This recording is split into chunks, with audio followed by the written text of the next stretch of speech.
السلام علیکم۔ صبر کرنے والا کامیابی سے محروم نہیں رہتا، چاہے اسے طویل زمانہ لگ جائے۔ صبر خاموشی اور لا تعلقی بہترین انتقام ہے۔ اگر آپ کے ساتھ ناانصافی اور زیادتی کی حد ہو جائے تو صرف اتنا سوچ کر خاموش ہو جانا کہ جو ذات اوپر بیٹھی ہے وہ بہت بے نیاز ہے۔ زندگی کسی کی بھی آسان نہیں ہوتی، زندگی کو آسان بنایا جاتا ہے پیار سے، خلوص سے اور برداشت سے۔ انسان ہمیشہ تکلیف میں ہی سیکھتا ہے، خوشی میں تو پچھلے سبق بھی بھول جاتے ہیں۔ ہم تکلیف کے جس مقام پر بھی ہوں، ہم سے آگے ضرور کچھ لوگ ہوتے ہیں، انہیں دیکھ کر ہمیں شکر کی لاٹھی تھام لینی چاہیے تاکہ راستہ سہولت سے کٹ سکے۔ جس مقام پر آ کر برداشت ختم ہو جاتی ہے، اسی مقام پر صبر شروع ہوتا ہے۔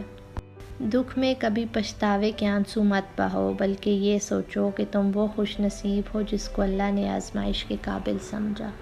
جس شخص کو اللہ کے ہر کام میں حکمت سمجھ آ جائے، وہ زندگی میں کسی بھی واقعے کے رونما ہونے پر شکوہ نہیں کرتا۔ زندگی کی کتاب کے سب اوراق ہمارے مطابق نہیں ہوتے۔ اگر کوئی ایسا ورق سامنے آ جائے جس میں راحتیں نہ ہوں تو صبر کر لینا چاہیے۔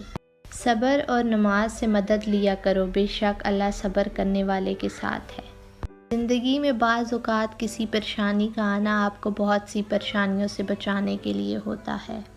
جہاں اپنوں کے لہجوں کی اپنائیت دم توڑ جائے تو پریشان اور رونے کے بجائے فاتحہ پڑھ کر بخشش کی دعا کر دیں، بے شک اللہ سبحانہ تعالیٰ صبر کرنے والوں کے ساتھ ہے۔ صبر سیکھ لیں، اللہ سب جانتا ہے، وہ جانتا ہے کہ آپ کب کن حالات سے گزرے ہیں۔ یقین کریں وقت بدل جائے گا، کیونکہ تبدیلی کائنات کا اصول ہے۔ جیسے گھڑی کے ٹوٹ جانے سے وقت نہیں تھم جایا کرتا، اسی طرح ایک آرزو یا خواب ٹوٹ جانے سے زندگی سے مایوس بھی نہیں ہوا جاتا۔ جب تجھ پر کوئی ایسی مشکل آ جائے تو تیرے بس سے باہر ہو تو صبر کرو اور اللہ کی طرف سے کشادگی کا انتظار کرو۔ صبر وقت مانگتا ہے اور وقت صبر مانگتا ہے۔ اگر آپ کو ہماری ویڈیو پسند آئی ہے تو پلیز اسے اپنے دوستوں کے ساتھ بھی شیئر کریں۔ شکریہ۔